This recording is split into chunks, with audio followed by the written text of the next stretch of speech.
So, hi everyone.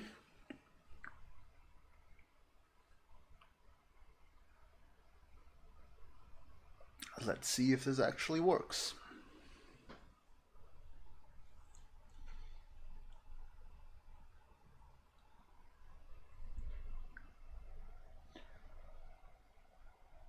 Let's see if this works as intended. Let's see if this works as intended.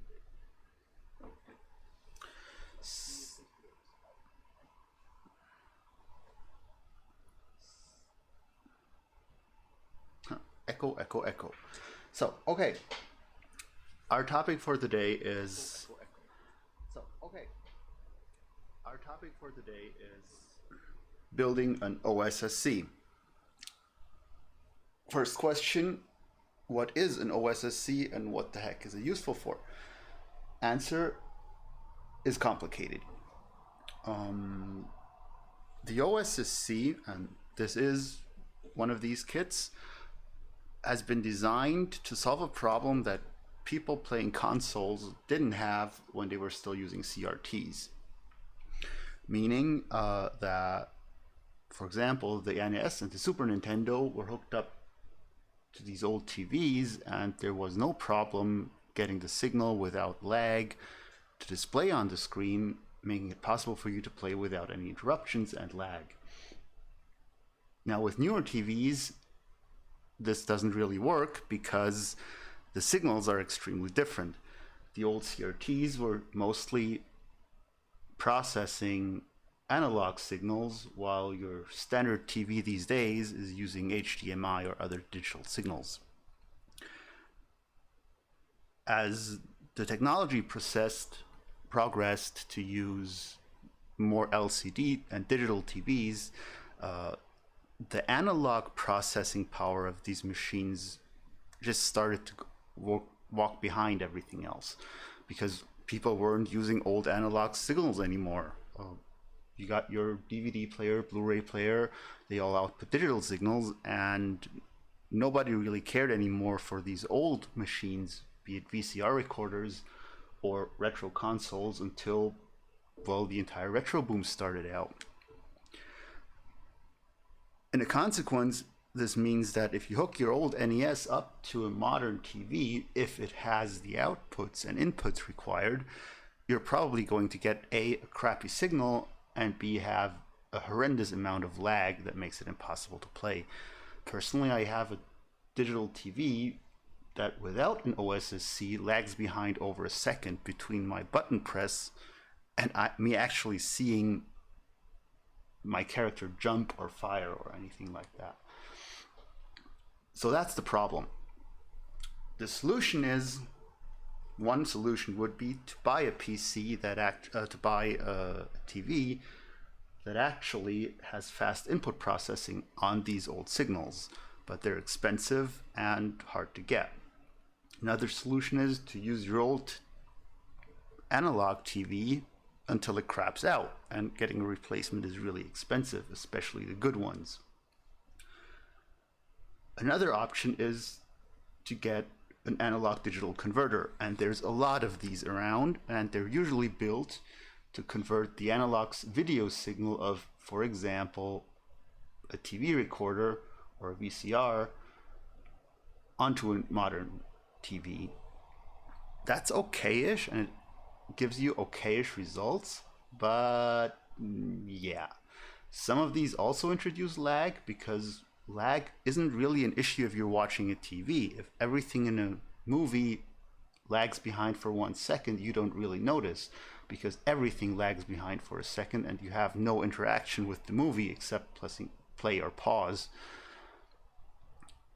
That's of course entirely different for computer games and console games in special. So this guy Marx, I don't have his real name, but he's the inventor, creator, or whatsoever of this little device called the OSSC that does exactly what we want as gamers. It takes analog input signals from SCART, VGA, or these RCA plugs, and as fast as possible converts the analog signal into a digital HDMI signal. or if you have an older version of this, a DVI signal that's output. The cool thing about this little machine is that it basically just takes the pixel signal that comes in as analog, converts it to digital, and just doubles it up into a signal that your modern TV can process basically instantly. Now, this isn't without issues. These devices don't work with every console. They don't work with every TV setup there is. But if it works, it's blazingly fast, and the quality that comes out of these little devices is really awesome. Of course, you need the right cables, and you need to plug up your entire setup so it works. And these are horrendously hard to get to work with capture cards. But there are a few capture cards that don't have an issue with this, and if you do so, you can stream your SNES or NES speedruns or what you want in extremely high quality while at the same time playing without any input lag. Now, there's other solutions for that as well, like splitting the cable and doing this and that, and I don't really want to go into all of this because, like, if you're here and you want to build an OSSC yourself, then you've probably already figured out all the answers and all the questions and what's going on there. Now, the theory of this device is rather simple. Take input, convert, and output again. And the entire device was devised and is open source / open hardware, I guess. So it actually is entirely possible to build one yourself and get everything you need off of the internet. And that's what we're going to talk about today-ish, because the entire process takes for ages, actually. So what this device does, if you go into depth a little bit of it, is take the input signals, clean them up a bit, and then do the conversion process. This takes something like input synchronization signals, split red from green from blue, boost some signals, convert audio signals, clean up audio signals, provide a user interface on this little display up front here. So it's not a simple device, actually, and building one certainly takes advanced skills in electronics, and going the whole way takes quite a lot of time. Personally, I started constructing, this is actually the third one I've built. This took me about 5 months to build, from the very, very, very first time I had the idea to build one to having this third one built right now. There's lots of bells and whistles on this, like it has a remote control port, so you can just use it with a remote. You actually have to, because it doesn't have enough input buttons to work without one, but that's another story. And it's a sturdy little thing to work on if you like puzzles, especially. Like, you could imagine this being a tiny little 5,000 piece puzzle, just with only 1,000 pieces or so, 500 or whatever. So this is what this thing does, and this is the problem it solves. It does solve some other problems for some other people, but that's what it was built for. Getting your consoles hooked up, scale up the signal to something modern TVs can interpret without lag, and put it back and spit it back out. What I find really cool about this thing is that, especially for streamers, if it does work with your card, you have tons of options to do stuff. But of course, this comes with a price tag. And if you buy this from a store, you're looking at around 170 to 200 euros without anything hooked up to it. What you do get is some nice plastic casing and, of course, a warranty. So figuring out if it's worth building one yourself is a rather important question, because how much money do you actually save? No, basically the entire parts. If you buy these parts off of some retail store and hook them up together yourself, you're looking at, for one, maybe 110 euros, maybe 100. But taking the time to actually build one of these is probably not going to make it worth. So if you're not into hobbyist electronics, if you're not into advanced hobbyist electronics, if you earn more than about 15 euros an hour doing some work, think about opportunity costs, go and buy one. Like, there's videogameperfection.com, and they actually have the option to donate a little bit of money to the creator of this thing. Go and just buy one. Like, save yourself the hassle. If you are into exploring electronics, technology, if you love puzzling, if you really want to figure out how this thing works and what it really does, or if you want to tinker with it, just go ahead and follow this, and I'll show you what to do and how to build one and get it working. This specific one that I built isn't exactly to the specs that the original creator thought out, because I did some modifications, but it still says OSSC version 1.6 on the main board, and I'm actually contributing to this project with the changes I've made. So I hope it just gets you a little bit excited about doing something like this. And the more people do this, or maybe even get into manufacturing and selling these, you know, if you get a manufacturing line set up for these and reduce the time it takes to build one, you could probably make a good buck off of it. As I actually see even a lot of old TVs dying and being replaced with LCDs, so these might get more useful and more sought after over time. Okay, so is it worth it? Think about it. There's a couple of things you should think about, except for opportunity costs. Like, this is complex, this is advanced electronics. It's probably cheaper to build and buy 5. Hey Badumtsi, how you doing? You need equipment. You need a lot of time to invest into this, like the equipment costs. You need a soldering station, you need a microscope, you need a 3D printer, etc., etc. So if you want to learn, yes. If you just want to use it, if you want to be a power user, maybe just go and buy off one. Yeah, I'm doing well, getting used to all of this stuff hanging around here, and yeah, building OSSCs apparently. So if you want to build, thanks. Some things to think about if you want to build these. If they're for your own personal use, there's a lot of rules that don't apply if you want to sell them. So SMD soldering is like technologically advanced, but most people under the age of 50 are perfectly fine doing it if they have steady hands. But especially in Europe, you have a ton of compliance stuff to take care of if you want to sell these. First, there's ROHS, which means there's a European law that says no heavy metals should be used in the production of electronics for the end consumer, especially lead and some other stuff. Getting ROHS compliance for a device that you want to sell on the European market is a bitch. Simple as that.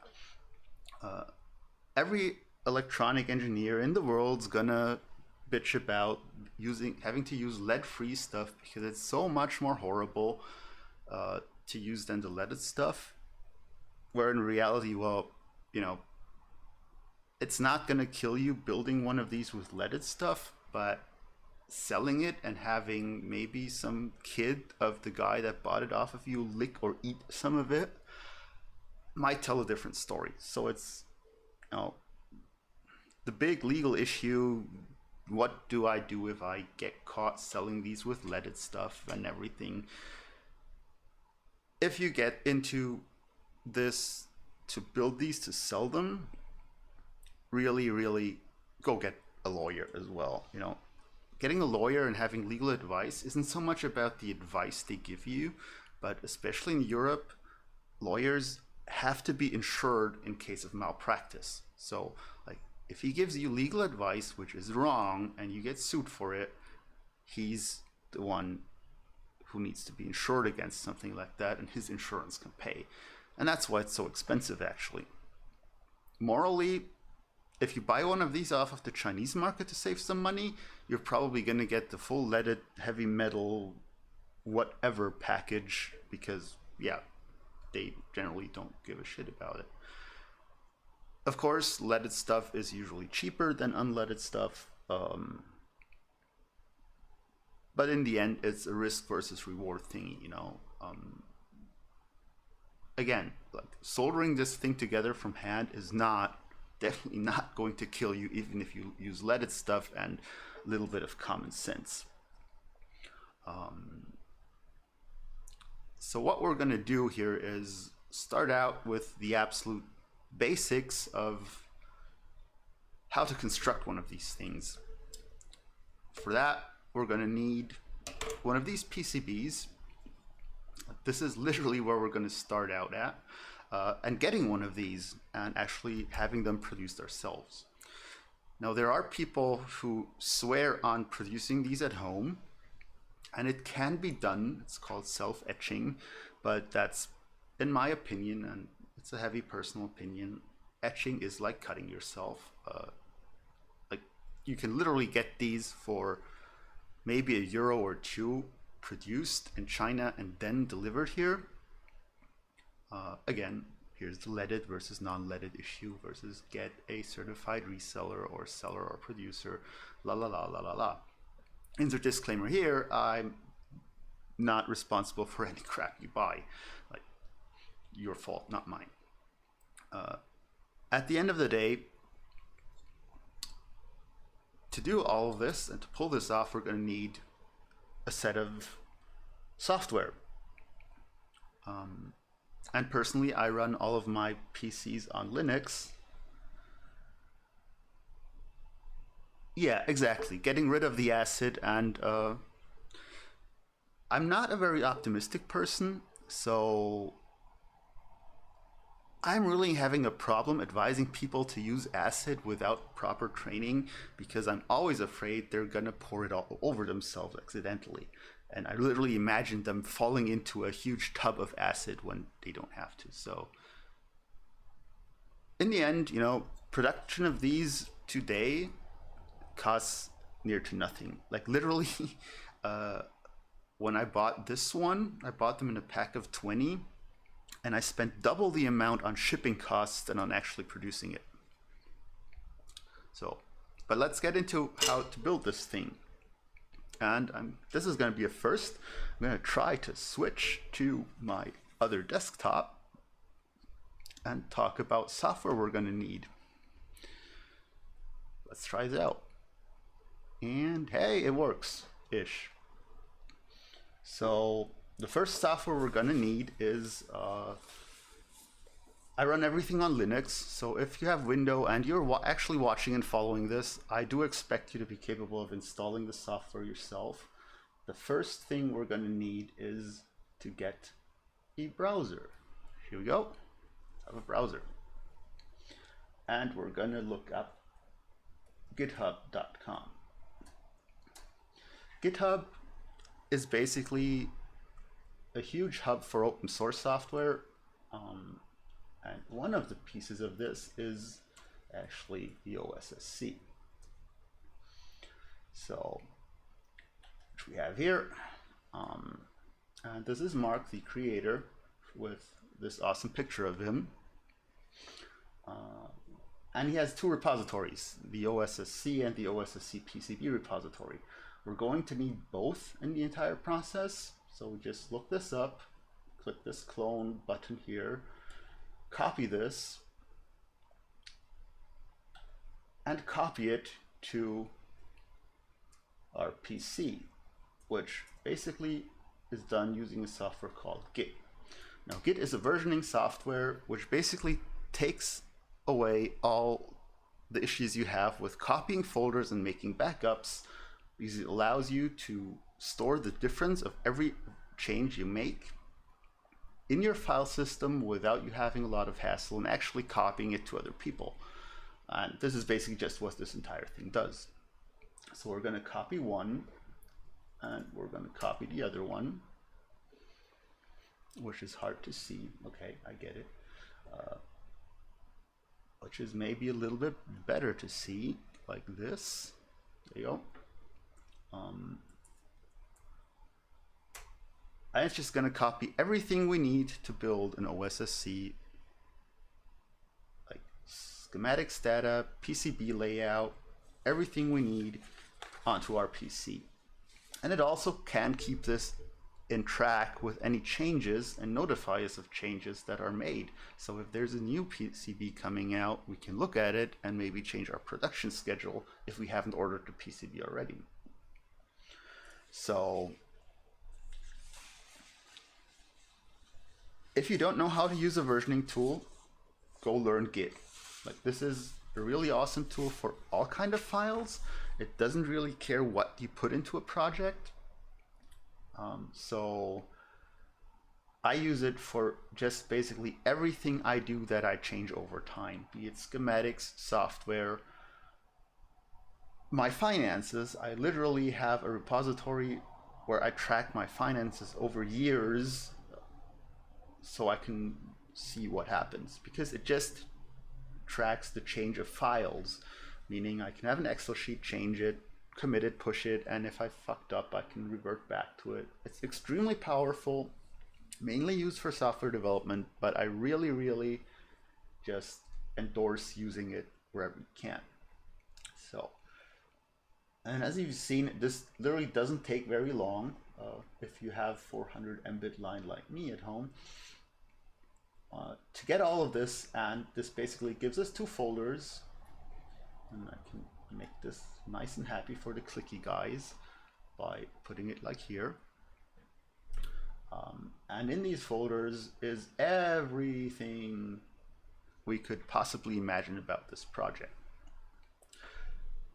Next piece of software we're going to need is an Office tool. S-Office, LibreOffice, Microsoft Office, whatever we need, because we're going to have to set up some spreadsheets, because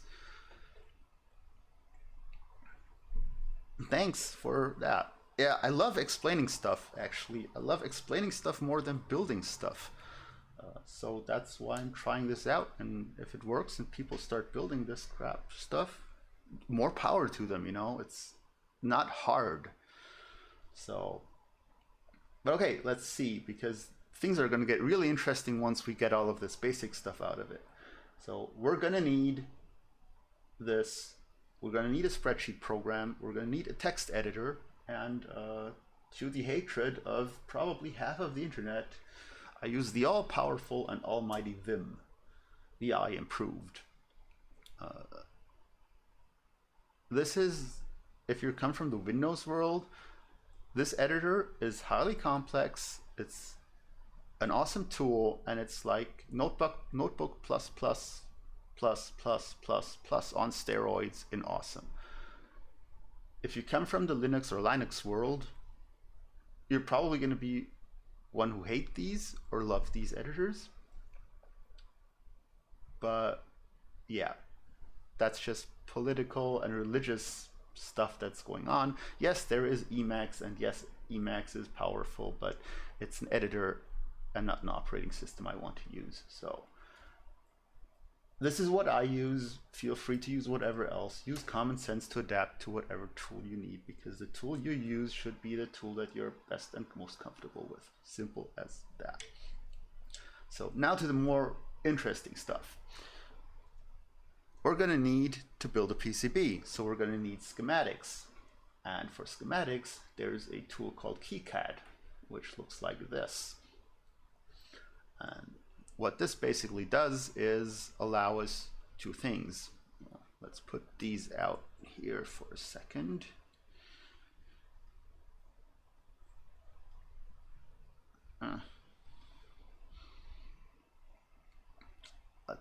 make these invisible. That's probably going to help a bit.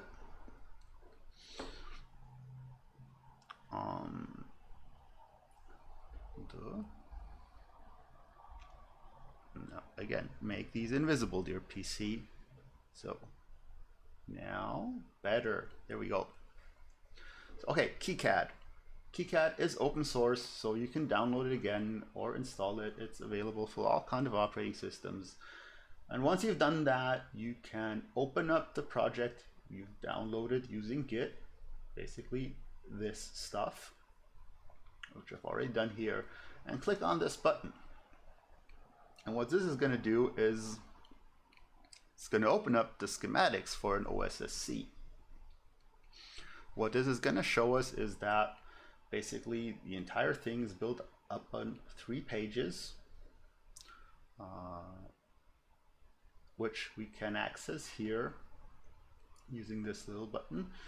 And it's going to be the entire wiring for the absolutely entire project.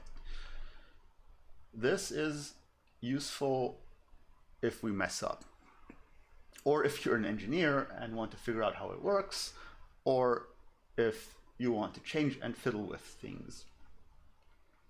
And we're going to come back at a later time when we're going to figure out if something goes wrong, how exactly all of this works. The schematics for the OSSC isn't that complex compared to other stuff. For example, here in the lower right, you can see these are power conversions. So it takes 5 volts coming in and then converts it into different power rails that go all over the board. And these are the different input types, like this is a SCART connector, this is the VGA connector. Yeah, basically this is all the wiring we need and all the components we need in a way so that we can understand how things work. Now, understanding things as a human person is something entirely different than putting it on a PCB or making a computer understand it. So for this, we have a second button, which is the PCB layout button. Now, this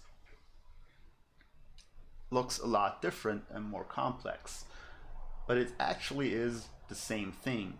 The schematics are used with a layouting software like this to create this PCB. And if we remove some of the stuff here, give me a second for that.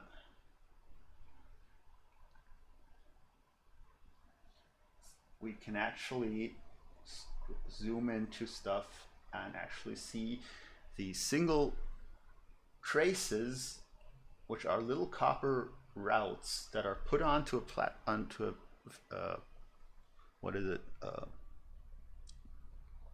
a PCB board that connect the different chips and parts and components. The OSSC is a 2-layer board, which means it has a top layer and a bottom layer. And now I can just go and put this back here and put that in the lower corner. And then I can actually show you this board here. And actually, this here is the empty PCB, and I can put it on the microscope.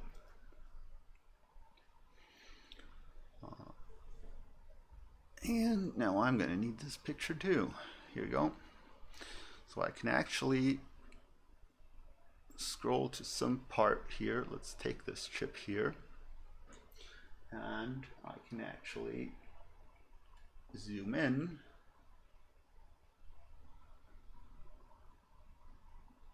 onto the place here.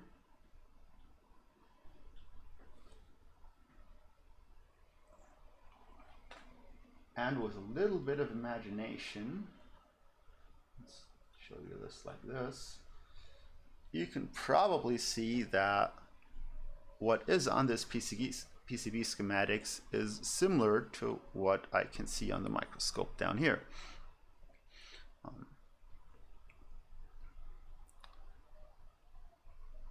So this is another part of software we're going to need and use and going to fiddle with quite a lot over the course of probably a couple of videos that this is going to take. So now let's assume we've managed to build a PCB, have it ordered, get all of the other parts that we're going to need for this. The next piece of software we're going to need to use is going to be Quartus. The Quartus software is by the Intel Corporation. It looks like this. And what this is for is it's used to program the firmware and the chip configuration the OSSC has onto the actual chip once we get everything up and running. The software is by Intel. It's not open source, but it is free. You can get a license for it and download it after a lengthy and hilariously complex registration process. And there's a lot of tutorials out on the net how to do this. And what this software actually is capable of is producing the configuration for FPGAs, which is as close as you can possibly get as a, let's say, not professional chip designer to produce your own chips. Again, this is highly complex software, but we're going to just go through and look at everything once we're so far. Now, with this KiCad software, which we have, I'm not going to need this anymore. You go away. Yes. Now the problem we have here with this software and this PCB display is it's cool for designing a PCB, but not really for debugging. So what we're going to do is we're going to use another piece of software that can take the information on this board and make it more purposeful for debugging. Debugging meaning once we've assembled the board and turn it on and it doesn't blow up in our face, we can figure out what's wrong and why it's not working using that other software. So let's go and keep this open. I'm going to need this, I'm going to need this. So I'm going to have to look at Open Board View, which is a software that looks like this. And it's actually quite similar to what we're going to use here. Let's put this back on so you can see what I'm doing on the other stuff. So what we have here is a display of the actual board and the different chips and their locations. Now, if I do this right, I can actually show you that this chip here and this chip here, and this takes a little bit of reach, so it's not as easy as it looks. Hey, welcome back. Are actually in the correct position for the different stuff I want to do here. Well, if you put it around the right way, that's even better. So this chip and this piece and this connector is this connector. And the cool stuff about this is I can zoom in on this, and if I zoom in really closely, for example here, and I take this and put this under the camera microscope. Let's see where we are. And put this here. Oh, that's ugly. Oh, didn't clean up that place. You can actually see that I have these 4 components here, and I can actually see them right here. So these 4 components are actually these 4 components on this board view software. Now the cool thing is if I click on this and I click on these pads, For example, this pad lights up here. This one is this pad right here. Well, this is harder than you think without looking directly into the microscope. And it shows me these two lines, which means that this pad here and this component here is connected to these two pads, which is kind of obvious right here because I can see the trace. But if I take something that's more complex, let's say, let's go here. See, it's rather easy to see that this pad connects to this trace, but where does this one go? For example, this one here, you know, it goes here. So which is kind of hard to actually see. Or this one here, the middle one, goes to ground, which is kind of not so obvious, right? Because that also goes here and there and everywhere. So this is going to immensely help us debug any short circuits that are going to happen when we solder this stuff. Finally, there's a third part. There's another part we're going to need, and that's going to be a software, for example, called Cura, because what we're going to have to do is, let me put the desktop back on here.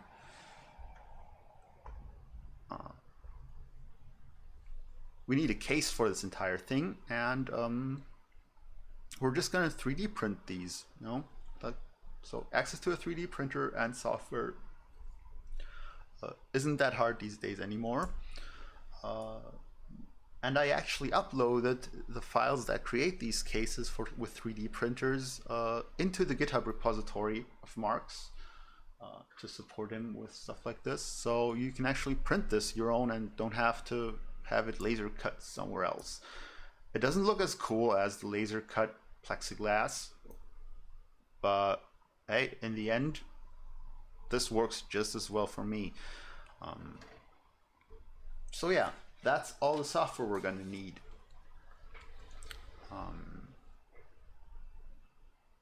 But that's not it, you know, because assembling one of these is also going to take some hardware.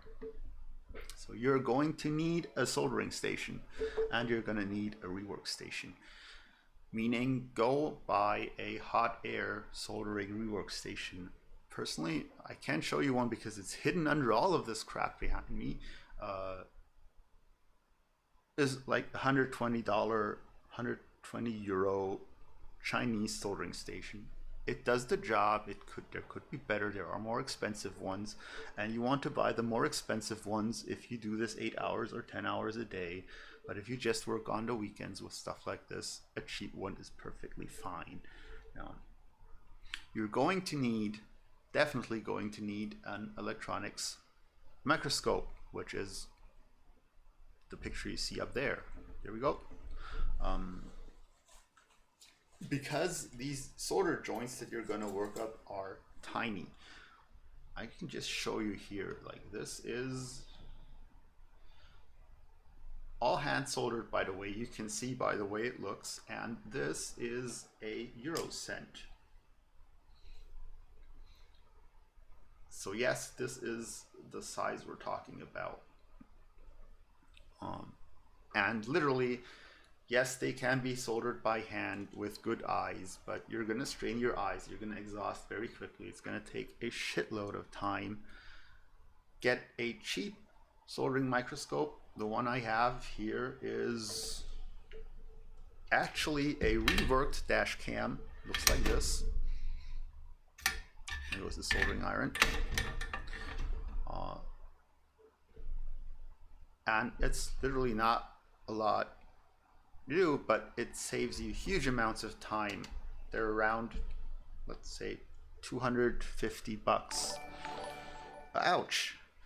Thanks for the subscription, and you just blew my ear with it. Thanks again. 2 months and already VIP. Well, you're first subscriber ever, so I'm never gonna forget that. I'm gonna keep you staying VIP. Yeah, get a soldering microscope. For the cases, get access to a 3D printer. Buy a 3D printer. Assembling a 3D printer is absolutely awesome. and fun. And I've streamed on a former coworker's stream about how to do that a couple of weeks ago.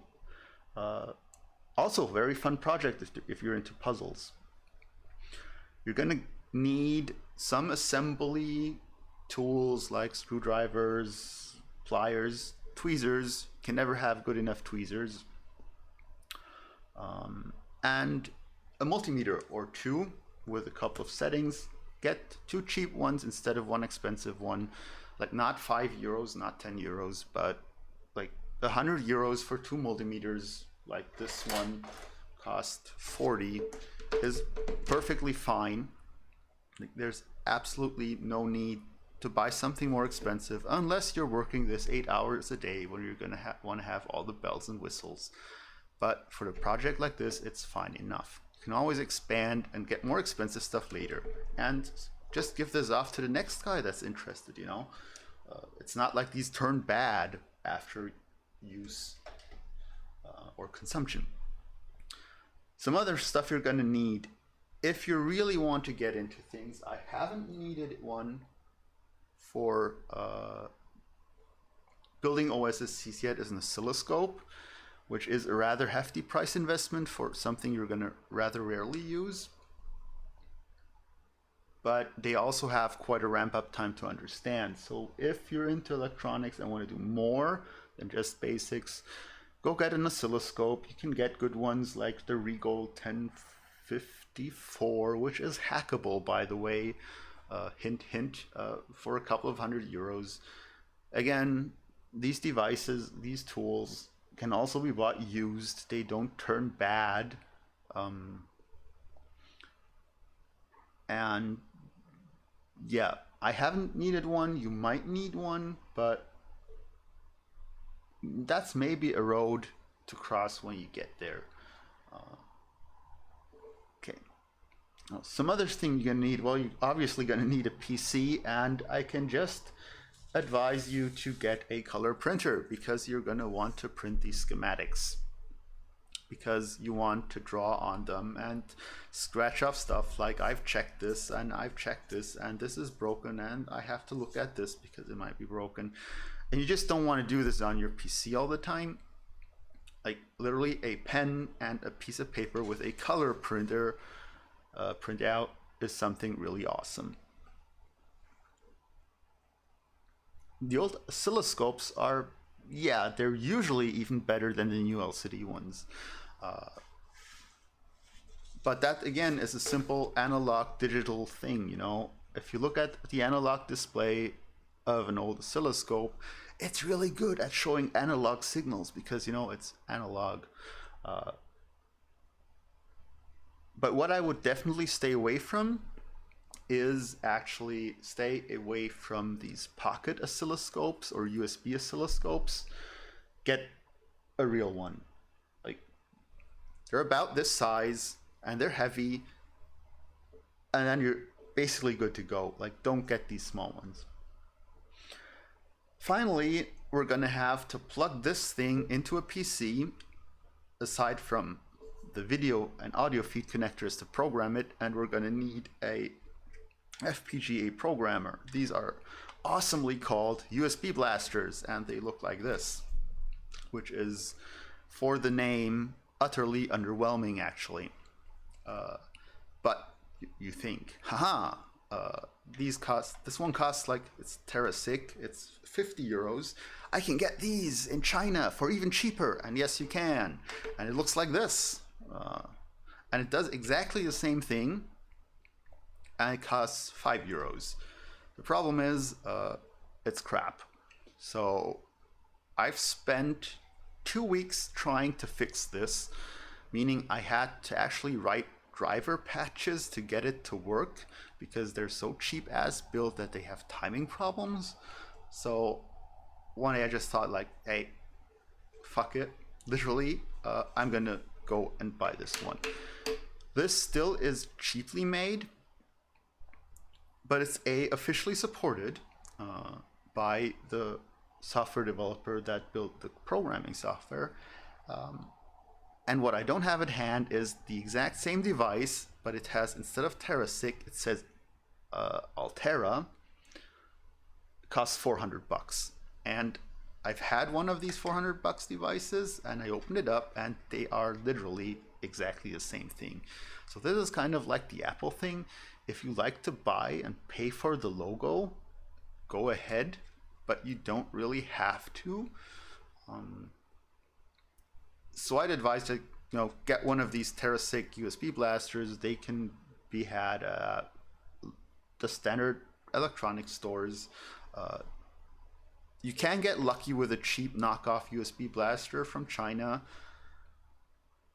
but you can also, like me, get unlucky. And yeah, so you're gonna need one of these, and these, even though they can be ordered everywhere, I've found out that they have rather long shipping times. Not that we're not going to wait weeks for a lot of stuff here, but yeah, this is something you're going to buy once and going to use for a lot of projects if you use FPGAs. And there's also another one for different type of FPGAs. So if you can, just buy them, put them somewhere, and as a hobbyist, you can be happy with them. So, okay, now that's basically the hardware you need. You're going to need some other tool, and I can't stress it enough. You're going to be soldering tiny connections. Just a reminder again, like we're going to solder stuff that looks like this, and this being my finger.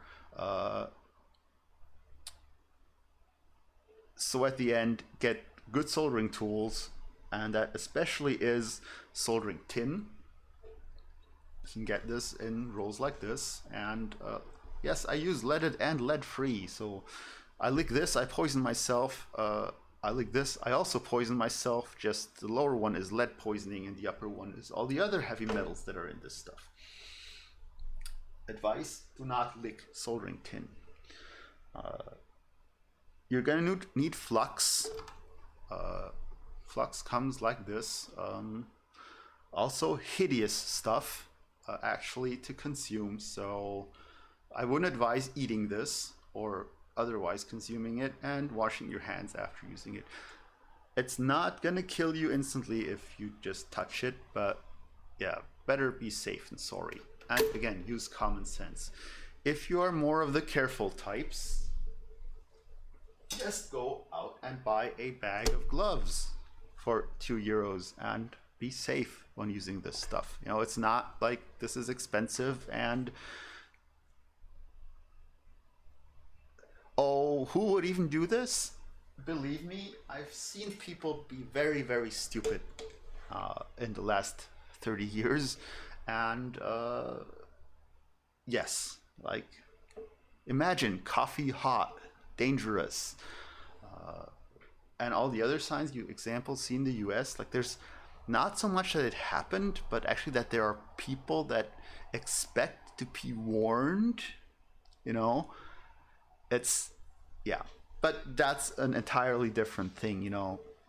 So again, could contain very deadly poisonous materials. Do not lick or consume in other ways.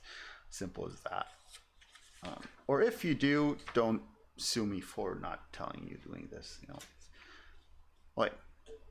The next thing we're going to need is, we can't pull this off alone, so I'm going to assume you're capable of using the interwebs, and we're going to need a couple of things. First, we're going to have to produce our PCBs. Again, these. And I can show you a wonderful website in a moment. Yeah, the Tide Pods. Yes, the Tide Pods. I just say the Tide Pods again. You really wonder what 2019 is gonna bring with the Tide Pod story, But yeah. Okay, so let's get on with building a PCB here. So we want to build a PCB, and the manufacturer I use is called JLC PCB. Let me put this back on.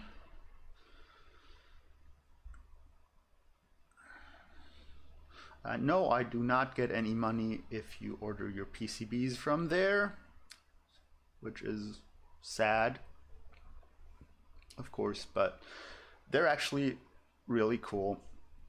And yes, they're from China and they're a huge PCB creator and they do really awesome stuff. And yes, they, as it says, they can do prototype PCBs for only $2. And you're going to be amazed at how awesome this can be. So what we have to do now is take this schematic we have here, turn it into this PCB, take all of this, which we can do, and actually it's called plot because it used to be put on a plotter.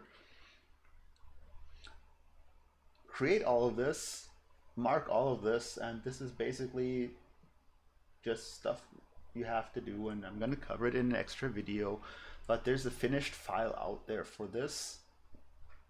We're going to create drill files, which means a drill file is how all the holes are drilled into a PCB.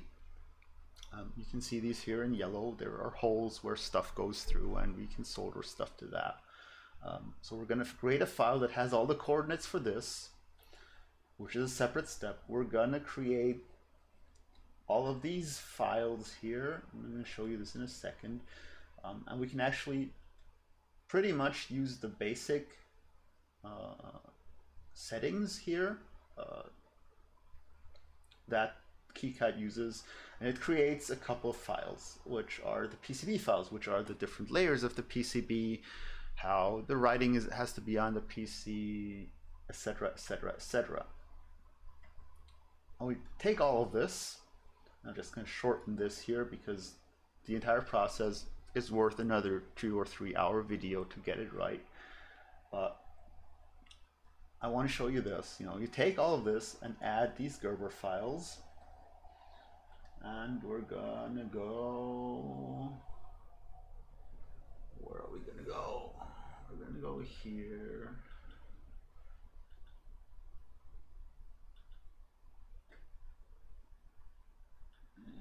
No, I'm gonna go here.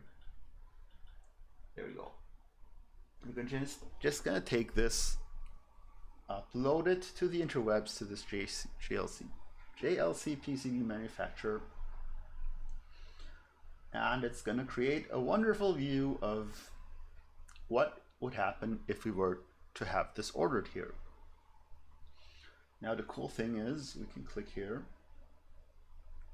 and again, this is only like we take what is in the GitHub repository, export it, upload it here, and do a visual check of, is this what we want? And if we take a careful look, we can see, yeah, it kind of looks like what we want.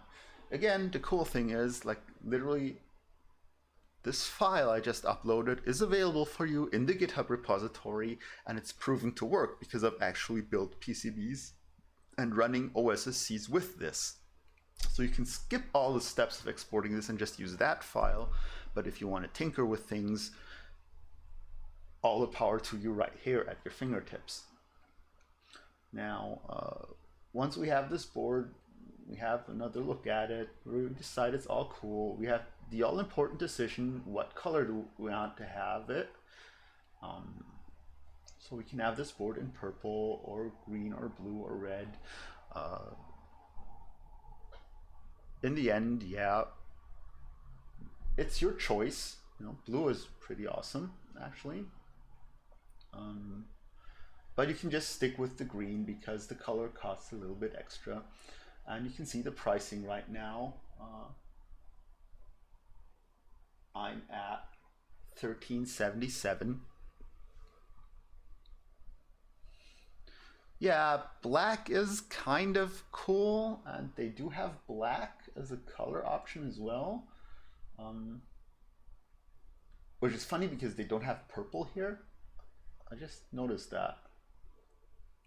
That's weird. Well, whatever. You can take black PCB and, color costs $15 extra. And you can say PCB thickness and the amount of layers. This is auto-detected, the dimensions as well. And now here comes a lot of other stuff we can do. and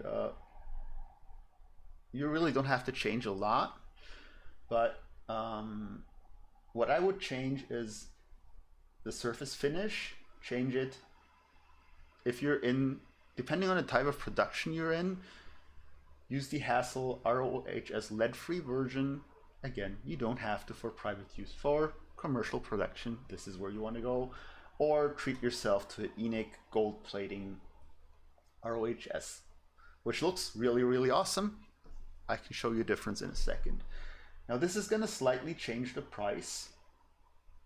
And we're going to go up with a surface finish, $16. So we're at $46.42 for 10 boards. Like, this isn't one board, this is 10 boards. No, yeah, but I usually stay with green. And a small hint, JLC PCB, yeah, it's 10 boards. You're buying a pack of 10. And they regularly have special offerings that reduce the price. And by the way, a reason why this board is rather expensive is the engineering fee of $8 and the board of $742 is only because the board is longer than 100 millimeters. If the board in sum would be less than 100 millimeters on each length, you'd be looking at $2 for 10 boards right there. So that's where you can save a lot of cash actually by layouting your board differently, making it square and less than 10 by 10, or just saying, you know, like, even with color and everything we have, it's like €4 per board. Like, that's not a huge cost. Imagine self-etching these and the amount of time it would use. It's, yeah, just, it's sensible to just click buy now here. Yeah, and depending on the offers they have, there's a lot of stuff you can do. There's different pricing options for shipping. So add another. Hey, thanks for the host, Badumti. Yeah, shipping costs is another tenner or so, and usually they ship from China, so it takes about 3, 4, 6 weeks to get there. Yeah, I should change that actually, but that's on my part. So in the end, what we can do is just order 10 of these and wait 4 weeks. By wait 4 weeks, I mean spend a lot of time doing all the other stuff, getting all of the other parts we need. So imagine I click to save the cart, I click to buy, actually buy this. They use PayPal, credit card, and wire transfer. If you're highly professional and commercial and don't want to hand solder all of this, you can also order for a little bit of cash a stencil, which is a plate that helps you add solder to the entire thing, for also maybe $10 or so. All in all, for prototyping, this is absolutely awesome.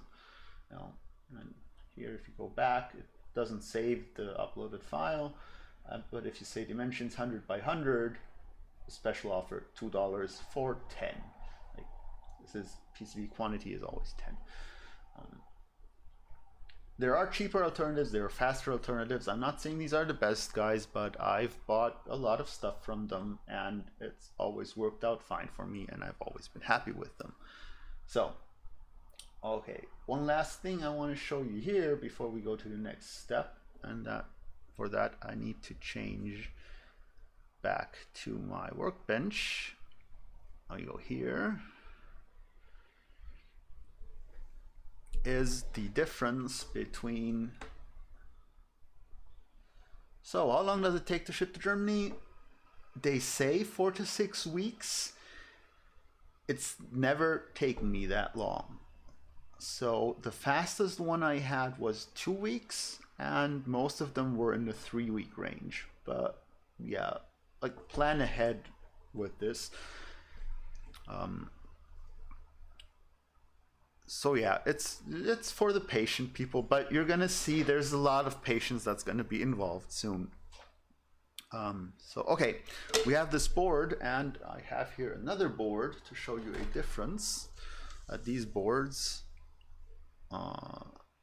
work. These are the different surface finishes they have. The silver one is hassle lead free.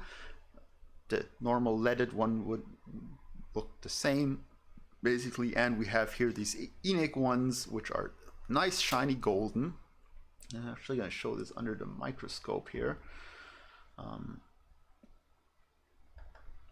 Let's put this on the main page, so we can have a look at this here. So this is literally the fully gold-plated version of this, which is ultra flat and ultra smooth, versus do I have any place where I can see both at the same time? Maybe here. Versus the silver version, where you can already see that the silver version, the silver colored version, the Hassel version, isn't as flat as the ENIC version. Aside from the gold color is a lot more awesome.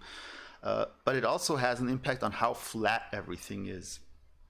And if you have to solder, especially hand solder, chips like this, and all of these need to be individually soldered, you really want to have this chip lying flat. And that's where this surface coating comes in. Also, this is less prone to corrosion and used for long-term use. It's a sign of quality to use it, but it costs extra. I've run perfectly fine with this for the OSSC board. Also, maybe there's a hidden, let's see if we have it here. There's a hidden, for my next project, a hidden hint what it could be, what I'm building next. Ta-da! There we go. And because of the signals involved on this board, I went for the ENIC version on this, where I went for the Hassel lead-free on this board. So, okay, board is ordered. Now we need everything else on this board. All the chips, all the connectors, all the parts. And believe me, this is fun if you like puzzling. So we're gonna go back to my PC desktop, and that's where the spreadsheet comes in. Yeah, SD2S is awesome. It definitely is.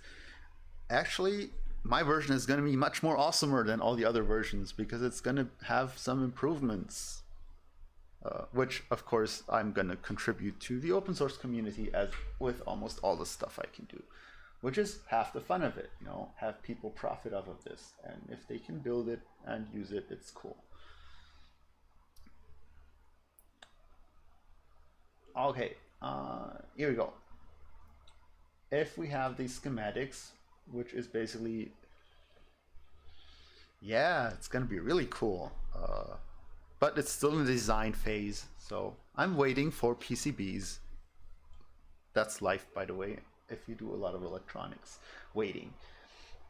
So, okay, back to the schematics.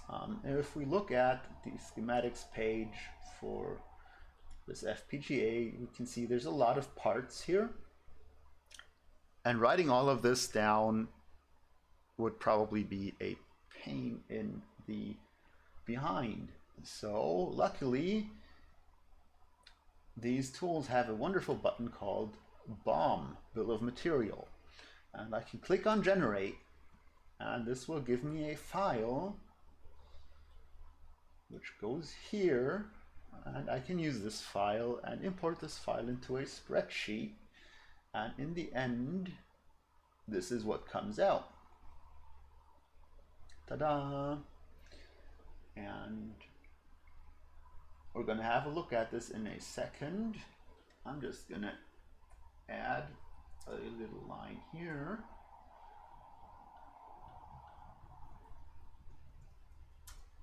251. So the sum of all parts for one OSSC is 251 different parts required. And this bill of material is auto-generated, which is really awesome. It has a couple of designators. And if I turn on the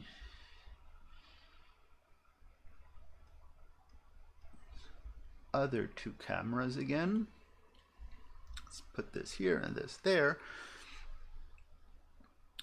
Let's put the board back under here, right way around. You can see that there are designators on the board. Let's see, where am I? Here, like C11, C103, C76, etc., which I will also find in this designator column, which is somewhere down here, which is going to tell me what type of part goes there and how many I need on the entire board and what specification it is and what part number it is and what's the supplier URL. And this basically is everything else that we need to buy to build the OSSC. Now the problem is this is a more or less salesman problem, traveling salesman problem, island problem, whatever you want to call it, is not all manufacturers are going to have all the parts you need. Not all the parts you need are still going to be in stock. Not all the parts you need are still going to be in production, and not all the parts you want are at the price you want. And this means that you're going to have to do a lot of juggling. Luckily, some people do this juggling for you. For example, me, and I have an updated bills of material, which also means that if you order the materials that I've used, I know that I can build a working OSSC out of it. And I'm going to put up my Excel sheet, which looks a little bit more advanced than this one, which has links to all of the single parts, so you can buy them off of just a couple of sites instead of a dozen. Now, this is where cost handling comes in. Buying one chip is usually a lot more expensive than buying multiple. All of these parts down here, so all of this here basically is called chicken food. They're tiny, tiny components with price of 1 cent or 2 cents or 5 cents a piece. So buying them in bulk is usually a lot better option because they get cheaper if you buy 10 instead of 1 or 5. Yeah, that's what you can do. We could now go through all of these parts and find them on stream and compare them and do stuff, but that would be boring as hell. And also it's a good exercise in finding suppliers for electronic parts if you do this yourself, but do not fear, you can contact me or I can make this available and you can just click on all of the links. Ooh, 16 of 16 gameplay, but I'm not playing any games.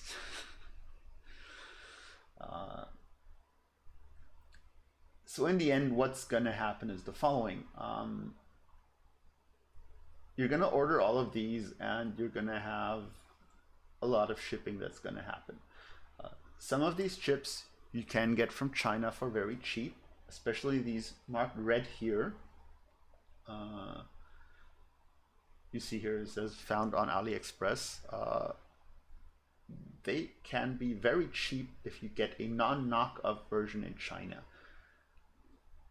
And then there comes the quality issue again. Like people arguing, well, if you buy in China, you might be buying knockoffs, which is true.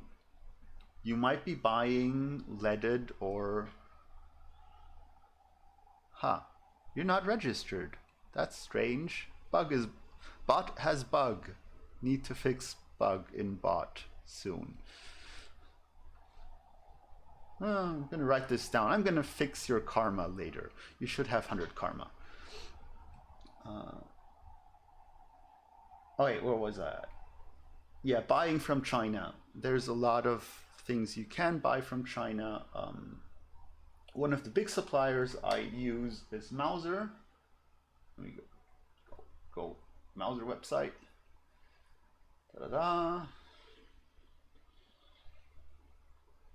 And we can have a look at this, and it says like this chip is 40 cents for one, 38 cents for 10, etc., etc. And there can actually be if we have a look at where's the look at here, let's look at this guy. So like this is one of the most expensive chips. This is the actual Cyclone FPGA from Intel, and this is like 20 bucks. And there's no price reduction. If you buy this one off of China, you can get it for 10. Of course, there's also videogameperfection.com, which actually have some of these parts. And I've mentioned these guys before. And they have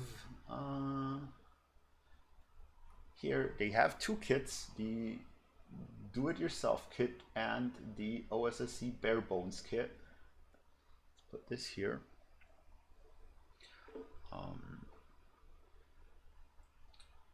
And you can see that's 31 pounds and 33 pounds, which is the purple PCB and the case parts.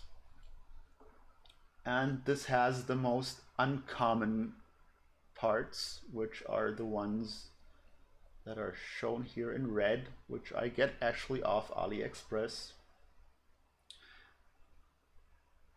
And that clocks you in at, let's say, 80 pounds, including shipping, because these prices are without VAT. And you can literally get all of the parts if you source them yourself from AliExpress and Mouser.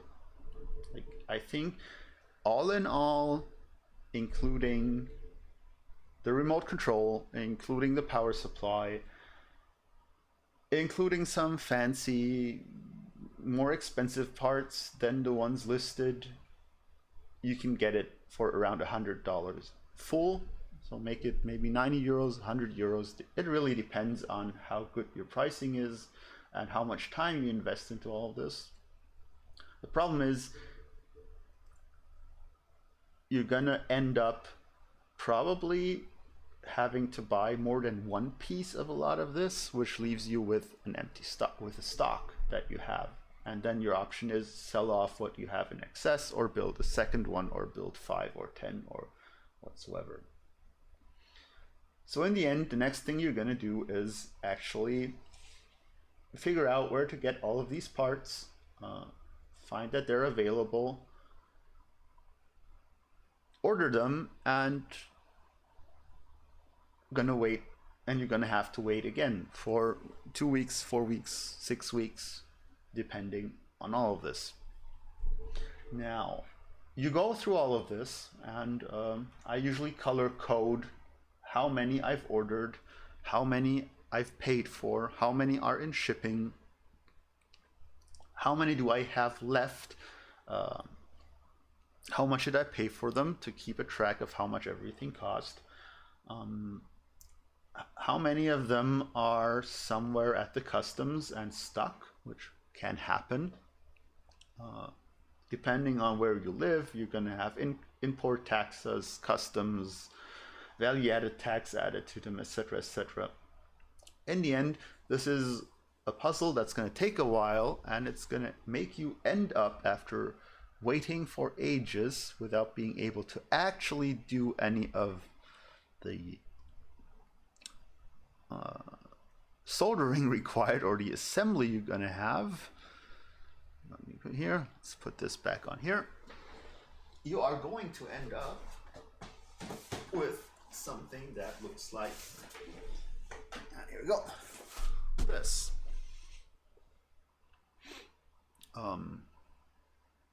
which is a huge ass box full of electronic components. And as you can see here, we're gonna have power supplies and bags. Bags containing bags containing bags. And you're gonna end up having to sort through all this, figuring out, do you have enough parts? Like you ordered 10 of these, 10 of these, 15 of these, 100 of these. Did you actually get what you ordered? And you're just gonna add up to a box like this. Now once this is done and you've sorted through all this, what I do is I actually put them into smaller packages. I put numbers on them. And I can show you, like, maybe just take some stuff out here. Put this. Remember this is how it's gonna look, and that's how you're gonna have to manage around with all of this. So what you're gonna end up with is, for example, the PCBs. Like here I have a couple left.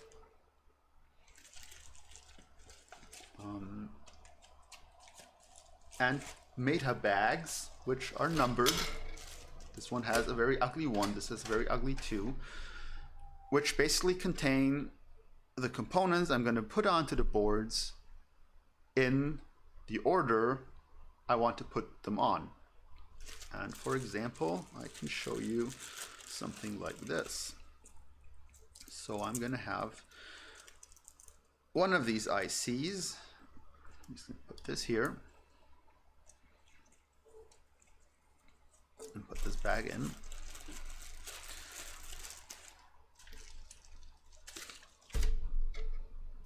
And I can just see, okay, this is my IC from bag 1 with the following type description. It's an ITC. Here we go, you know, and that's pin 1, the pin marker here, and the pin marker goes here, and I put all of this on the board, and then you solder this to the board. And having to wade through 250 packages every time would take a huge amount of time. So actually this pre-sorting is going to save you a lot in the long run.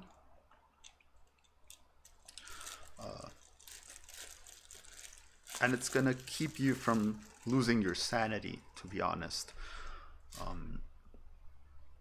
So I usually start with the most dangerous components to put on here, which is, in this case, are they're the big quad flat packages here, because they are a lot of soldering work, and you can bend pins or break off pins, and then you throw away all the work you've done because you've messed up. So that's not something you want to do. So you just want to do this first on. So it's basically, the more pins it has and the smaller the pins are that need to be soldered, the earlier they get put on the board, because you have the most space. And then you just go through each bag with the description that is on the KiCad software, literal, or in your Excel sheet through the designators you can see in the lower left. And you put all of this on there in the right direction, in the right orientation, onto the right spot, correctly and successfully soldering it on there. And you end up with, in the end, this thing here.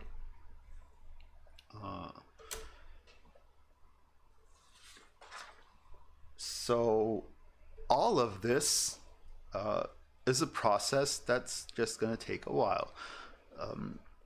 Again, ordering all of the single parts, if you don't have someone that takes care of that for you, can take 4 to 6 weeks to get the stock, to get all the parts. Hopefully you get all the parts, they don't get stuck in customs.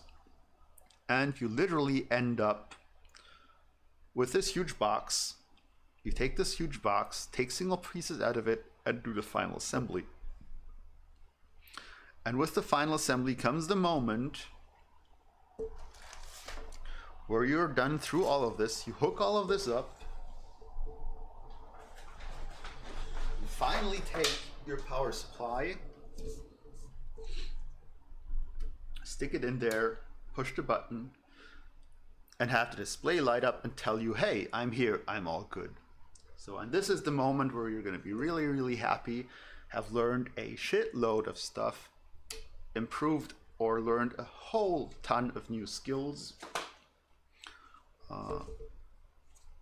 and built an electronics device from scratch, you know, which is a whole new accomplishment all in itself.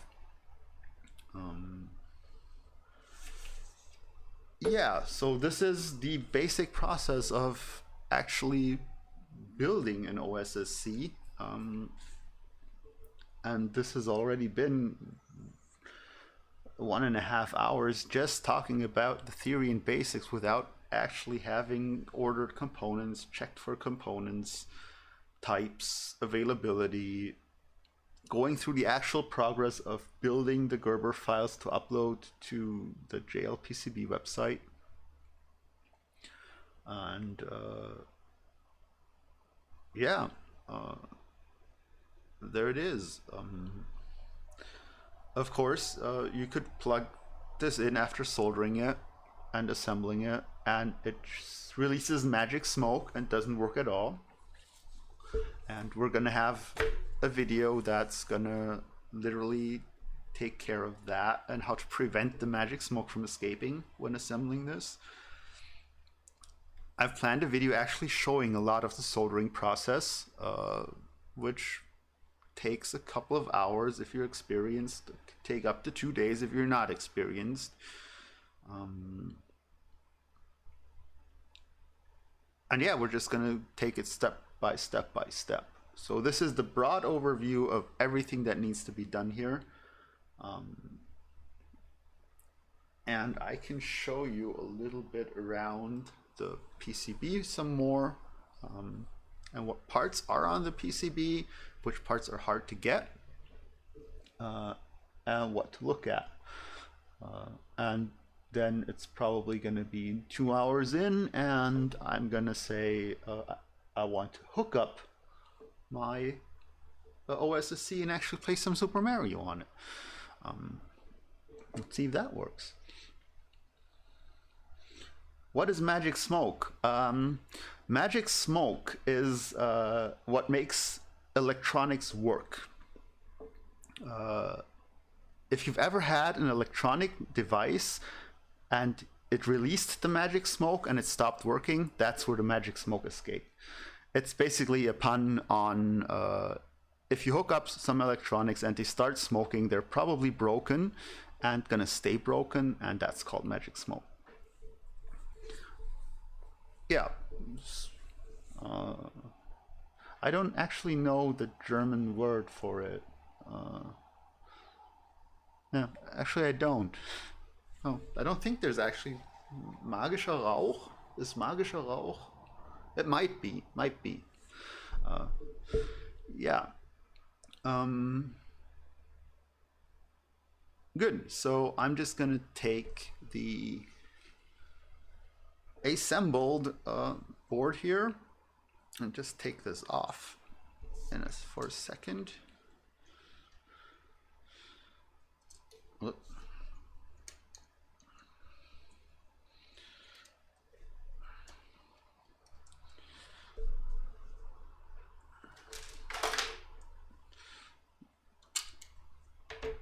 So here's the PCB without the casing board, and I'll put this here. So let's see what we have here.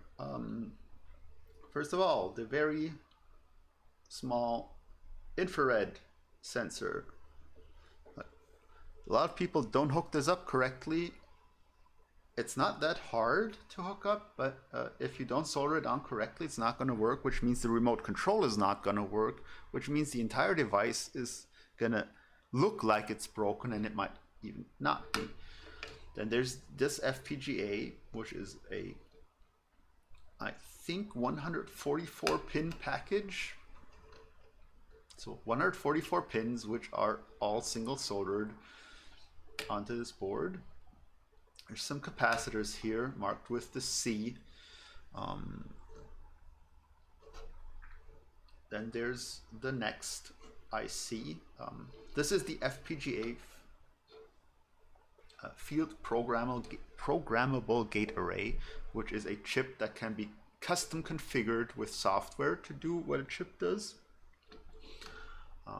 Then we have a chip that's responsible for handling the HDMI conversation between the OSSC and the monitor, or whatever you hook up to it, which goes onto this HDMI port. So that's under this heatsink. On the other side, we have the converter chip, which actually does a lot of the conversion process between the analog signal and the digital signal.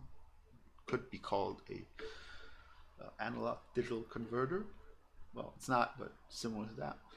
We have a clock quartz, which goes at 227K, and we have another clock quartz down here.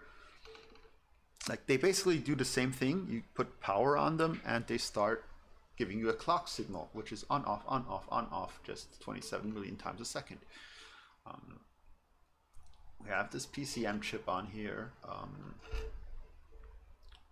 We have the SCART connector, which most Europeans remember fondly because it makes your picture quality better in magic ways because of using a cable. Americans literally have very rarely used it, and most American TVs didn't come with a SCART connector, which means that on average, yeah, that small thing here goes 27 million times on off. I think it was 27, only 24. Very, very quickly and very, very often. But it does need to, because like this signal processing is something that's very, very important and has to be done. Yeah, okay, what else do we have here? Yeah, we have, of course, a lot of connectors. We have an LCD. Let's see if I can look at the LCD actually. Let's see. Where are you?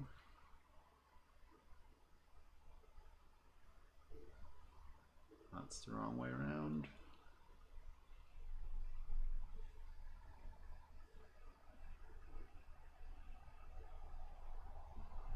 Yeah, doesn't work. No close-up of the LCD display. Yeah, there's some resistors on here.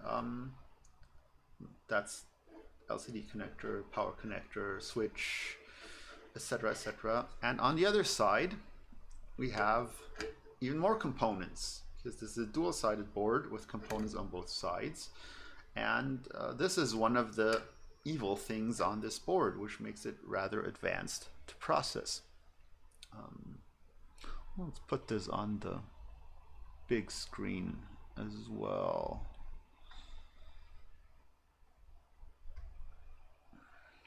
There we go. So the problem with two of these chips, if you look at this place here, let's go here, is that the chip is placed in this area here and soldered on to these pins and this place here. So you actually have to make a solder connection on the bottom of the chip after it's been placed and soldered onto the board. And this is why this looks so crappy, because in this version I tried out a different way of doing this, is soldering through this hole here. And yeah, that's just pain in the ass to do, and it's important. Like, people forget this, or this isn't, in this case, this wasn't done right. And this is an actual electrical connection, so the chip won't work if this isn't actually in place and connected to the chip, you can see in these holes at the bottom. It's also a thermal relief as well, but in this case it's actually an electrical connection that needs to be done. So something else that we're going to look at is this part here. So we have these two pieces here,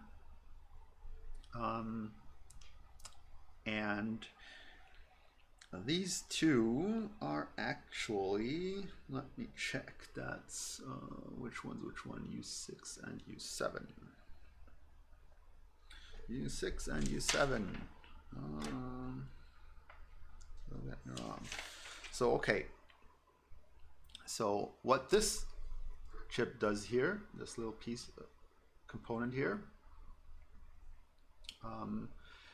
it takes in 3.3 volts and it turns it, it takes in 5 volts on this side and it puts out 3.3 volts on that side. And the beauty of these is it doesn't have to be exactly 5 volts that come here. The 3.3 that come out here are actually rather stable.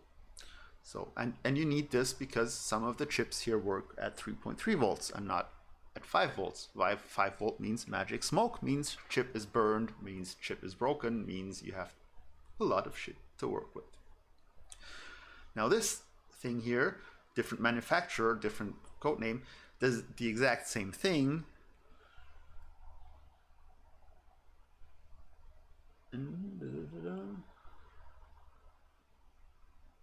No, okay, you're looking for an NES. Yeah, okay, let's go to that in a second. Because what I wanted to point out here is, like, these look the same, they do similar things at different levels. If you exchange these for each other, you're gonna ruin the board and you're gonna burn the chips. And this is one of the common mistakes when assembling these, is not getting this right. So that's something to double check. There's multiple of these on here. There's a couple more, and they're right next to each other. And the same goes for all of these. Like if you exchange these two, for example, the board's gonna burn, etc., etc. So this is one of the common things you can check before you actually take the board and add power to it for the first time. This is where you check and double check. Because a lot of stuff, like if you've broken or if you've made a solder joint on the chip, you know, like if you've shorted two of these here, you might have a bad signal, but it's not gonna blow the chip.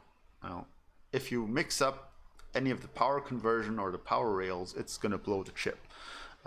And again, this is like a 10, or maybe if you buy it from other, 20 euro piece of electronics that you're just gonna blow into the wind for no good reason except not having checked enough. So okay, so what was your question? You're looking for an NES at the time and you want a real original one. Okay, I found nearly only region-free consoles. Do you know if these are the original ones or knockoffs? Sorry for asking this question now, but I wanted to know it for a longer time already. Okay, so compared to the Super Nintendo, the NES works a little bit differently. So when you get an SNES, no wait. Let's do it the other way around. The Super Nintendo has different versions based on different power requirements, based on different power frequencies, 50 and 60 hertz, the power grids uses in their respective regions. And it has a CIC chip. A CIC chip is what is the region control chip. So you can replace the region control chip with something called the Super CIC chip, and it's gonna play cartridges from other regions. You can have a Super CIC modded version with a little bit of more electronics that makes it possible for you to switch between the different regions, which allows you to play games that were NTSC in PAL mode and the other way around. The NES works a little bit differently in that they are differently constructed. So you can't do the switch mode thing without a lot of work on them, but you can disable the CIC pin on the NES, which basically makes it region free. And let me actually check for a second. Ta-da.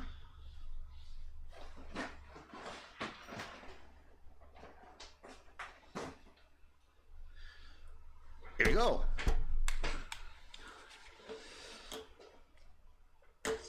Ta-da. Let's make this larger.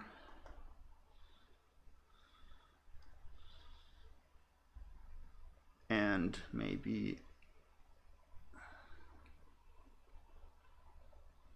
turn off this on this. Nope, other way around.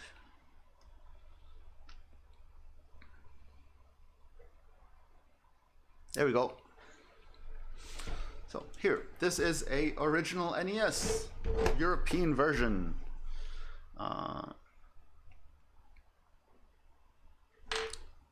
And actually, fun fact, they don't all look the same.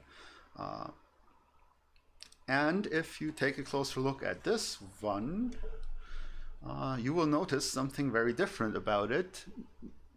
Namely, it has an SNES connector here, because this is RGB modded. And it's in, I got this off literally a garage sale, and yeah, it needs a new casing, but aside from that, it's in perfect story. And what we can actually do is have a look inside. Let's get this here.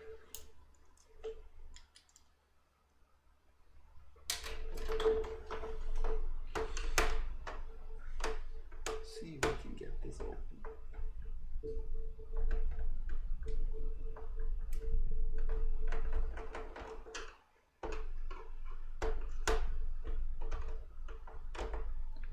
Because actually the knockoff, non-knockoff stuff of these things is trickier than you might think.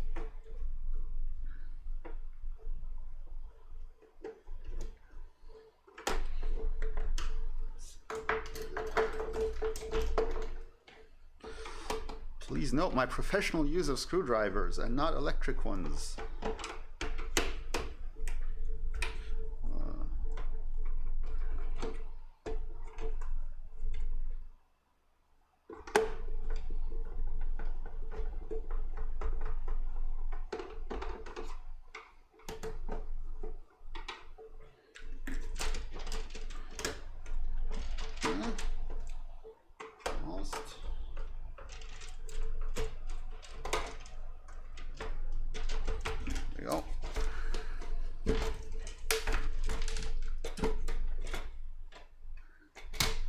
So what we have here is the wonderful NES. And there's actually a cartridge in here.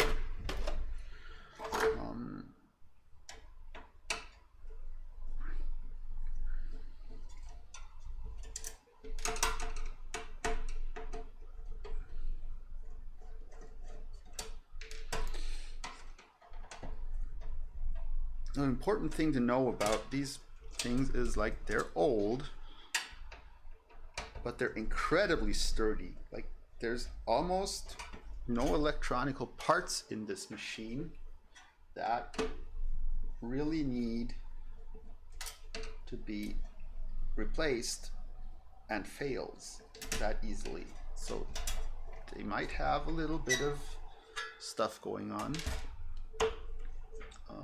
but in the end, they're gonna work for a lot of years more if you really care. Let's see.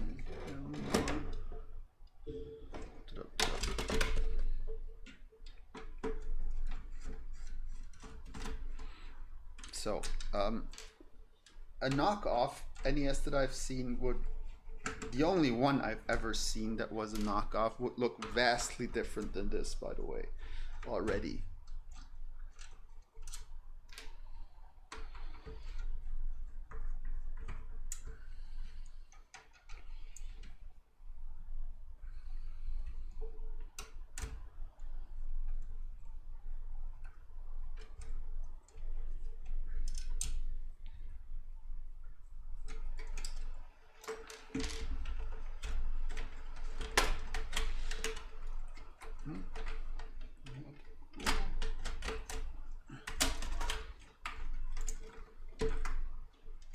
Yeah, one more. One more to show you one tiny thing.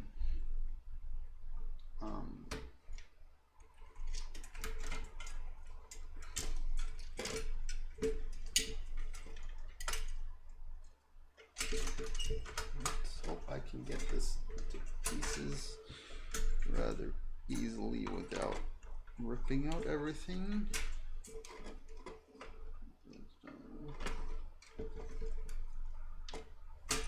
Yeah, okay.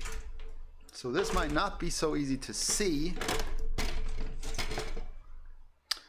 but what actually happens is that there is a chip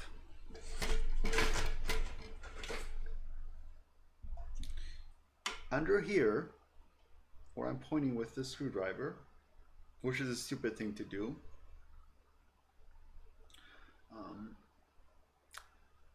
And if you take one pin off of this chip, just cut it, pull it up so it's not connected anymore, the NES is region free. That's the only difference. Like if you buy a normal device,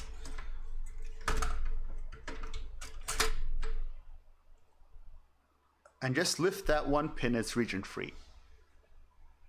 That's all there is to it. And this is often sold as a very expensive mod. Obviously, it's not. You've seen how long it took me to take this one apart, and this one is actually not as easily to take apart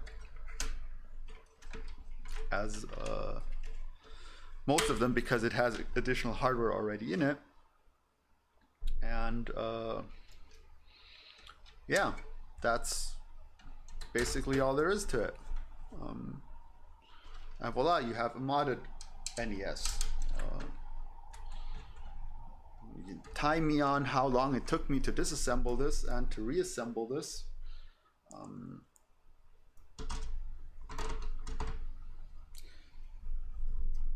But yeah, it's not a lot of time in the end. And if you're looking at $50 for a region-free NES, I think that's fair. If that's what you're looking for. There's a little bit of a difference with the consoles. I'd argue that the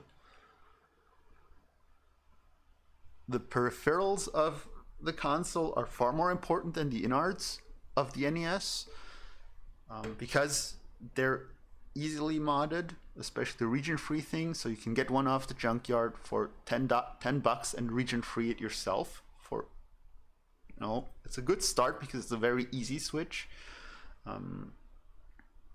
But the other thing is with the NES does not have RGB output. That's why I've switched this one, and it does have RGB output. So your picture quality without a OSSC, which if you buy it is $200,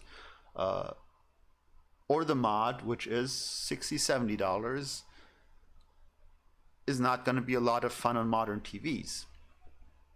up to the point where it might even be unplayable. So try out a normal NES, borrow one if you have to check if it works with your setup before investing money into it that you might have to use. And if you buy a $50 NES and have to buy $200 OSSC just to get it to work and make it playable, you might just get a $100 sRGB, which does work in both cases. And there's even an HDMI mod, which you can get for these machines that output HDMI. So, yeah, think about that before you buy. And I don't know, I've heard of Konsolenkost before, but I've never bought off of them. But give it a try, and if you want to give it a try, tell me how it worked out. Or you can buy this one. No, I'm not giving away this one. This is my baby.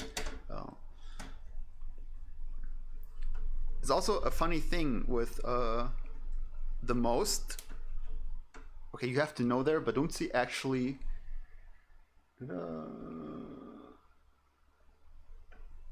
Let me click that in a second, that link.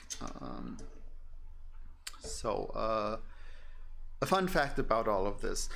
The devices I have for myself are usually the ones I got in the worst condition. So this one was in a terrible condition when I got it, because it hadn't been used for 10 years and it was basically lying around in a barn. Oh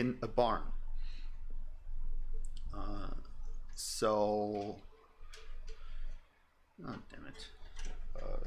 This one also has screws missing, and it's gonna be a few screws that's gonna be missing in a second. But I just want to put this back in a way and keep the rest as it is, so I can get this off the table without ruining it. Come back here. There you go. So I can put this away and reassemble it correctly later. Yo. And you go here. So let me click that link.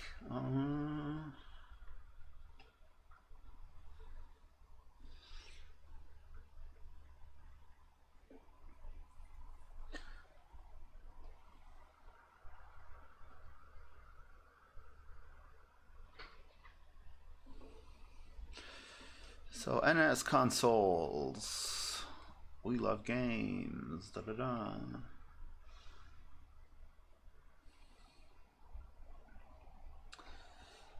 So console, controller.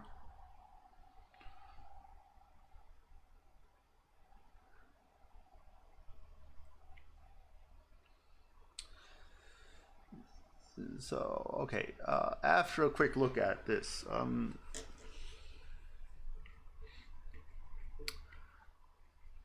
it always depends. Let's make common sense. You can get an NES in a terrible condition that still works for $10. You can then take this NES and clean it up, maybe retro bright the case, exchange a few of the parts that do wear out, and sell it for $30. You can add a couple of controllers, a new power supply, make it $50. Add a game to it, make it $60. Perfectly fine price. If they do that, and if they take care of the stuff they resell, if you even refurbish it, those prices are perfectly fine. So if you want an NES that looks good, that's in good condition, that's a price you might have to look for. But I wouldn't pay a lot more, except it has more extensive mods done to it, like RGB out or HDMI out. In any case, what you're gonna get is either RF connection, which is, let me check, bound to have one here.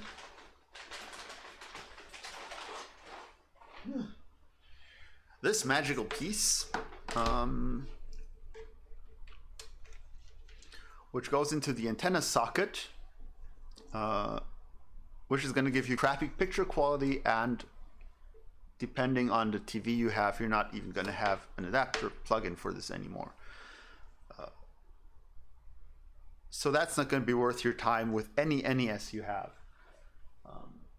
We also have the composite out, so you can have an RCA cable. Here we go. One of these.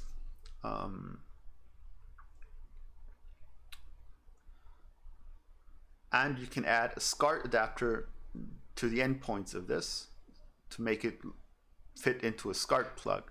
So if what you want to play on has either this connection or a SCART connection, go ahead and buy an NES for 60 bucks. If it's in a good condition, it's okay. If you're in Europe, you can always buy it, have a look at it, and if it's in not a good condition, you can return it without questions asked if you buy it off the internet. Don't do this for just trying out shit. Really do this for the quality of the product you're buying is not okay. The original worth of the NES, there are millions of NESs out there, is not 60 bucks. Like, you are paying for something else than for the console, or you're wasting money. So really look at how the console works and what it does. You know, does the person care about the console? It comes down to morally justifying what you're buying, in my opinion. And if someone takes care of the consoles, if they refurbish it and it looks awesome, yes, that's okay, because you're gonna have fun playing it. But you can also have fun playing a crappy machine if you don't give anything for optics. You know, it's not that they're gonna give out from now to tomorrow without good reason. Yeah, but that's a rant about how to make decisions when buying stuff, which applies to everything you do, in my opinion, in life, you know. Yeah, more important, by the way, than the NES console itself, get a very good look at the connector. Meaning, let me see if I got one here. I'm bound to have one here.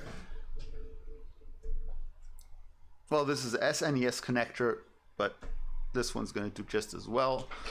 I'm going to put this on the microscope. I'm going to tell you the most often breaking thing on an NES is this.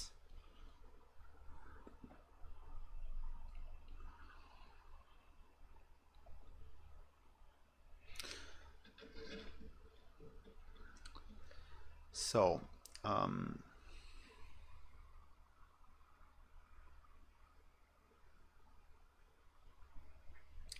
it depends. The RGB mod that I put in there, let me get it back.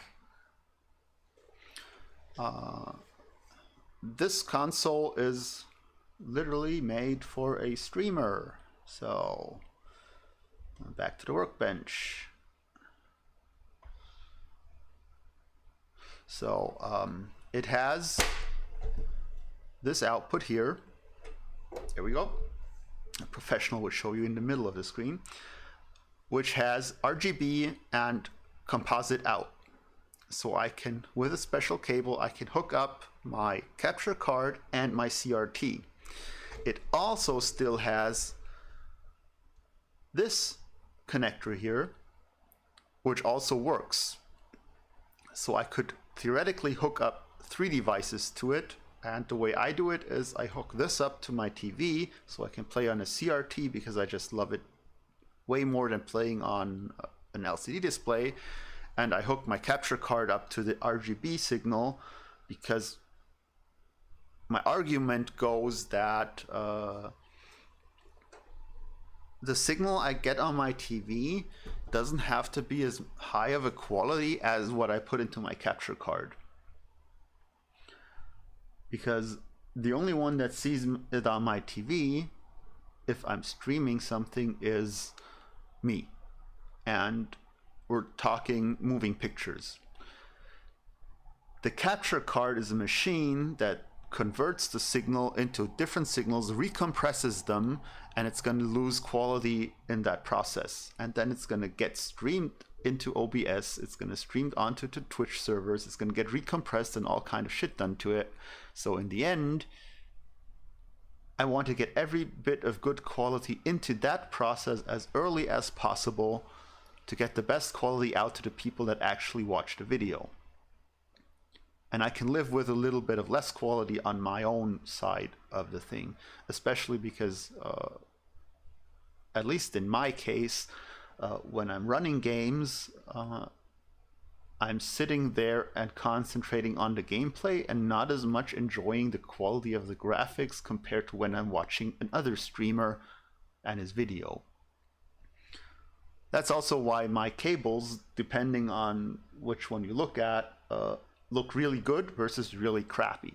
Like I have a cable that's currently hooked up that goes from my SNES to my capture card that is shielded 3 times. It has an outside shield, an inside shield, and a wire shielding, while literally the 2 wires that go from the same connector to my TV look like this. And I can show you this easily because I have some of the wire left. It's literally this. No shielding whatsoever. And still, the picture is perfectly fine for playing, you know. But yeah, then my whole setup is wired together because it's mostly built from scratch. And if you've seen a couple of the streams I've done, I'd argue that the quality is okay-ish for now, and it's only going to improve over time. Yeah, that's roundabout it for that part. And what I wanted to get back to is the NES and its problems. A lot of NESs are sold on eBay as broken. And if you look at the error description, they're gonna say doesn't recognize games. And if we look at this like this,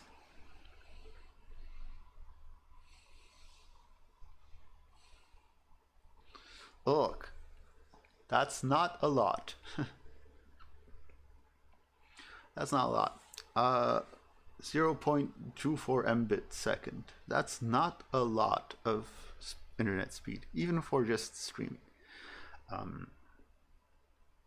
But it's also time for me to stop talking and playing some games, so no worries. Final word on the NES then. Yes, the NES cartridge connector breaks very often because of the crappy way it's built, because of the push down to insert cartridge thing people know from VHS recorders. If someone tells you his NES is broken and doesn't accept games anymore, or if he turns it on, it doesn't get a picture and the power light is just blinking, 99% it's the connector that's broken. The connector is a plug and play connector. It can easily be pulled off and replaced and costs about $5 to fix. And you have a perfectly good working NES.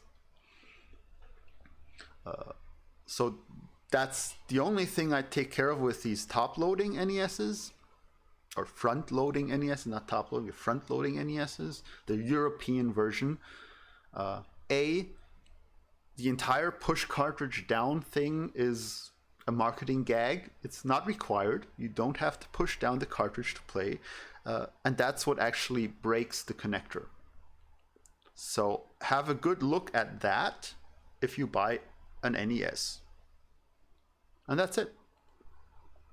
So, what are future plans for this? Depending on feedback and how my timing is, I'm gonna talk more detail about how to actually build the entire thing. And as you can see, only the theory is a 2-hour odyssey into basic of organizing electronics. And then we're actually going to build one. And then I'm going to have another OSSC, and I'm going to have to look up what to do with that one. But again, the entire hopefully series of videos is intended to help people build these things at home by themselves, learn something, and yeah, that's about it. So what I'm going to do now is take a little break, clean up here, hook up my SNES, start up my capture card, and then we're going to play some Gracie World in half an hour, I'd say. So until then, have fun, and I'll be right back later.